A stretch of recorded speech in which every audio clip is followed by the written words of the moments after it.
Welcome back to Bodybuilding Nation.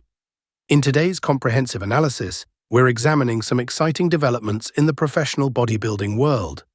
We'll be taking an in-depth look at Vito's performance at the Arnold Classic Brazil, Michal Krizo's impressive recovery 5 weeks out from Pittsburgh Pro, and we'll discuss what seems to be happening with Ramon Dino. Let's dive right in. Let's start with Vito's first competition of 2025 at the Arnold Classic Brazil. By the time this video is published, the show may already be over, but I believe it's fairly evident that Vito has secured this victory rather convincingly. The question becomes, is his dominance due to his exceptional physique, or is it because the competition isn't quite at his level? Truthfully, it's a combination of both factors. Looking at the lineup, Vito stands out immediately despite being the shortest competitor on stage. When the athletes begin hitting their mandatory poses, it becomes abundantly clear why he's the frontrunner. One of his main competitors, Leonardo Perez, brings an impressive package as well, but his presentation significantly holds him back. Leonardo's posing technique appears remarkably underdeveloped for a professional competitor. In the front double biceps pose, Vito establishes his dominance immediately. He plants himself firmly, displaying excellent quad separation with a wide stance that accentuates his physique perfectly. His arms appear massive, and his conditioning is top tier. Meanwhile, Leonardo isn't even properly flexing his quadriceps, immediately putting him at a disadvantage despite having good size. The front lat spread has historically been a challenging pose for Vito. His execution honestly resembles a chicken-like appearance that desperately needs refinement. This technical flaw makes it clear that he's not yet at the level of elite competitors like Nick Walker, Derek Lunsford, or Martin Fitzwater. Nevertheless, in this particular show, he's unquestionably the superior athlete. Leonardo actually presents well in this pose and might even edge out Vito here, but that's about the only pose where he has a shot. Moving to the side chest pose, Leonardo surprisingly showcases tremendous development. His leg development is remarkable, with hamstrings that actually outsize Vito's. His upper body presentation is technically superior as well. He opens up more effectively, showcasing impressive shoulder width and chest fullness. Leonardo is genuinely massive. I hadn't been familiar with him previously, but he demonstrates significant potential. With improved posing, particularly in quad activation from the front and glute presentation from the back, which we'll discuss shortly, he could develop into a formidable competitor. However, in this particular contest, is he beating Vito? I'd give Leonardo the edge in the side chest and possibly the front lat spread, but that's where his advantages end. The back double biceps has historically been Vito's weakest pose, but he's made remarkable improvements. His back appears substantially leaner than before, which enhances the overall presentation. His glutes are striated and his hamstrings show excellent definition. This is where Leonardo's presentation falls apart. He completely fails to activate his glutes, leaving them soft and undefined. He appears to be attempting to emphasize his hamstrings and abductors by tilting his hips, potentially trying to create an illusion of thicker lats. But the trade-off in glute presentation is simply too significant. One competitor, reportedly coached by Patrick Tuer, displays phenomenal conditioning. His glutes are completely striated from top to bottom, which is exceptionally difficult to achieve in the upper glute region. Despite this spectacular conditioning, his structural limitations prevent him from contending for top placements. He might secure third or fourth place, with fourth being more likely due to these structural issues, despite being the most conditioned athlete on stage. Had Leonardo properly tensed his glutes and improved his posing, he might have challenged Vito in the back double biceps, as his back development is substantial and his overall mass is impressive while maintaining good condition. The back lat spread is one of Vito's strongest poses, and he excels here with remarkable detail, hardness, fullness, and separation throughout his back. The musculature looks dense and detailed, with excellent hardness. His lower body complements this with striated glutes and defined hamstrings. The other competitors actually present well in this pose, but Vito's extraordinary detail and hardness in his back, combined with his lower body conditioning, gives him the clear advantage. Ultimately, Vito is winning this show primarily because of his superior conditioning. If Leonardo were sharper and properly displayed his glute development, this could have been a closer contest. For me, Vito has secured a clear victory, and I have no doubt he'll take the title. Even if he weren't objectively the best on stage, his reputation might have carried him through, but in this case, he genuinely brought the superior package. However, is this an effortless win? Not necessarily. Vito is fortunate that Leonardo's posing execution and conditioning weren't more refined.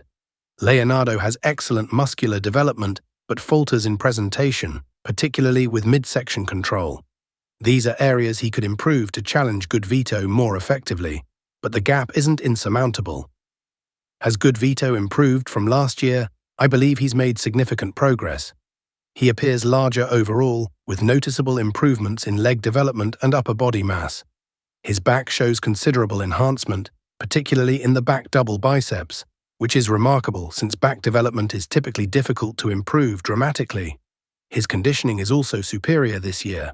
His stage presence, posing, and overall presentation have improved significantly as well. Despite these improvements, is he at the level of perfection demonstrated by Derek Lunsford or Nick Walker?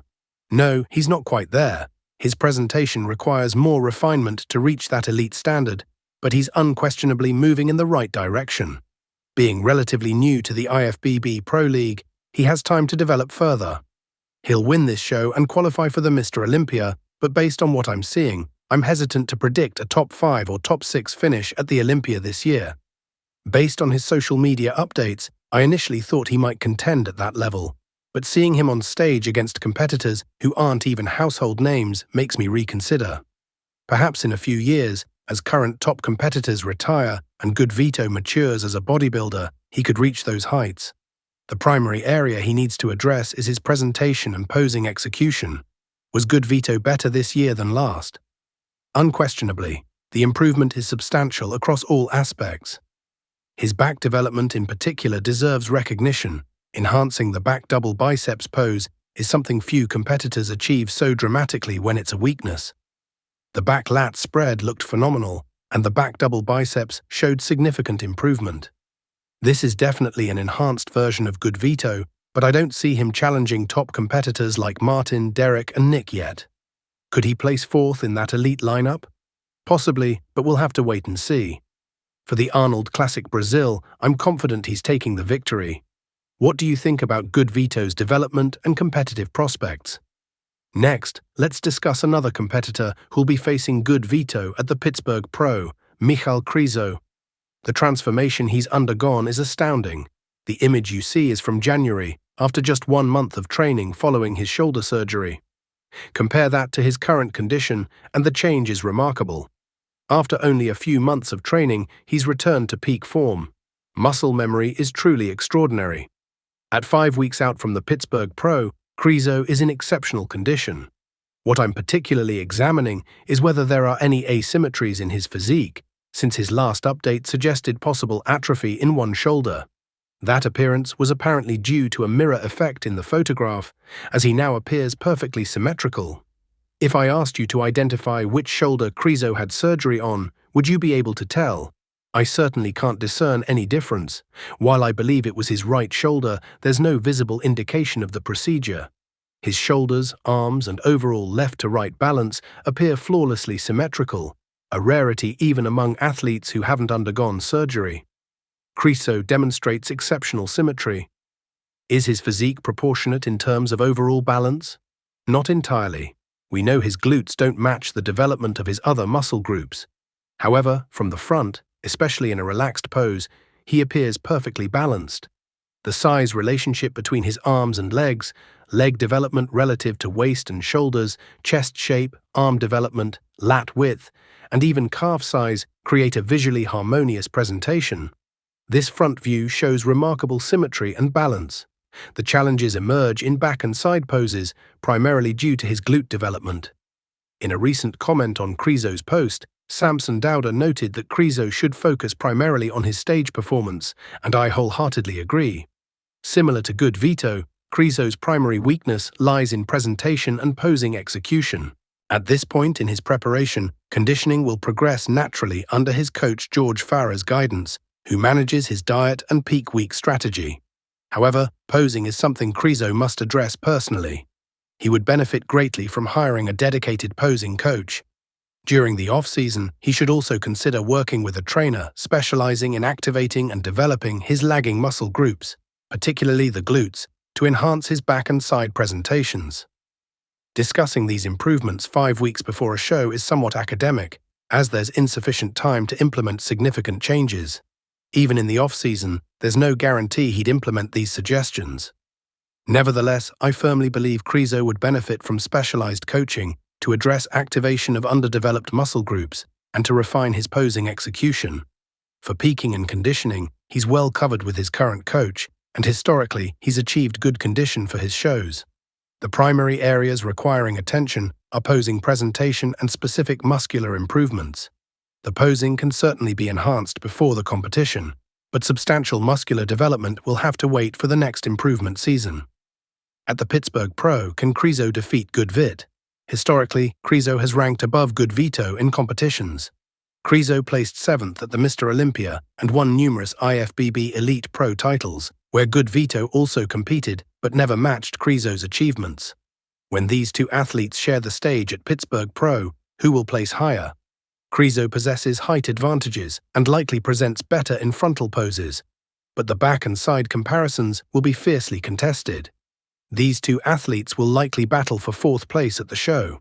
The ultimate outcome remains to be seen, but Krizo looks phenomenal at 5 weeks out and will continue improving before the Pittsburgh Pro. It will be fascinating to see how this rivalry unfolds at the competition. Ramon Dino, the forgotten contender. Lastly, let's discuss Ramon Dino, who posted an update 2 days ago that received surprisingly little attention. No videos were made about it, and no major Instagram pages reposted his photo. It seems the community has somewhat forgotten about Ramon Dino, which is remarkable considering that until recently, he was Chris Bumstead's primary challenger for the Classic Physique Olympia title for 2 consecutive years. There was substantial discussion about Ramon potentially defeating Chris Bumstead in the future. Now Chris has retired, Ramon continues competing, but his results have declined. He placed 4th at the Mr. Olympia in a closely contested battle, and at the Arnold Classic, he couldn't overcome Wesley Vissers. Looking at Ramon's current physique compared to what Mike Mentzer looks like in his off-season is striking. You might recall last year's photo that circulated approximately 1 week before the Mr. Olympia showing Ramon alongside Mike. I personally thought Mike looked significantly outclassed standing next to Ramon, yet we all know the eventual outcome of that comparison on the Olympia stage. Currently, Ramon's physique pales in comparison to Mike's off-season condition. Mike resembles an open division bodybuilder in his off-season. You might mistake him for someone preparing for the 2-1-2 division rather than classic physique. His off-season size is tremendous. Ramon was already struggling to make the weight limit for his height class, so he can't afford to add significant size in the off-season without facing extreme challenges to make weight before competitions. This raises an interesting question about optimal preparation strategy. Is it better to diet aggressively before a show, potentially having 10 pounds to lose in the final week and barely making weight? Or is it preferable to maintain a more moderate approach that allows for an easier peak week, but potentially sacrifices some size? I believe maximum competitive size is essential, so pushing close to the weight cap is advantageous. From what I understand, Ramon was precisely at his weight cap, though the limits have been adjusted recently, potentially allowing him a few additional pounds. However, it doesn't appear that Ramon is approaching this off-season with maximum intensity. He doesn't look like a new, improved version of himself. He resembles his usual physique, just in slightly less optimal condition. Without dramatic improvements, I don't see Ramon as a future Classic Physique Olympia champion. I don't envision him defeating Rafael Brandao or Mike Mentzer at his current pace and with his current approach to preparation. As we can observe, he's neither exceptionally massive nor particularly conditioned. He appears to be taking a moderate approach. If winning the Mr. Olympia were his absolute priority, he would likely demonstrate extreme focus during this off-season period, but that doesn't seem to be the case. He doesn't appear significantly larger than before, potentially even slightly smaller. We'll need to assess his physique once he begins competition preparation. He's already qualified for the Olympia after winning the Brazil Pro shortly after last year's Olympia, so he doesn't need to worry about qualifying or preparing for multiple shows this year. He can focus exclusively on bringing his absolute best to the Olympia stage. If everything aligns perfectly, if he adds substantial size, achieves dramatically improved conditioning, and presents an exceptional package, while simultaneously his competitors underperform, he might have a chance. However, realistically, I don't see him defeating athletes like Rafael Brandao or Mike Mentzer unless they experience preparation complications that affect their presentation. That seems to be the only scenario where Ramon could secure an Olympia victory. Personally, I no longer believe he can reclaim his position as the top challenger in Classic Physique, but I'm interested in your perspective. Do you think Ramon Dino still has the potential to win the Classic Physique Olympia? If you enjoyed this comprehensive analysis, please give the video a thumbs up and share your thoughts about Goodnews Iwunatu, Michal Krizo, and Ramon Dino in the comments section below. Thank you for watching Bodybuilding Nation. Until next time, train hard and stay dedicated.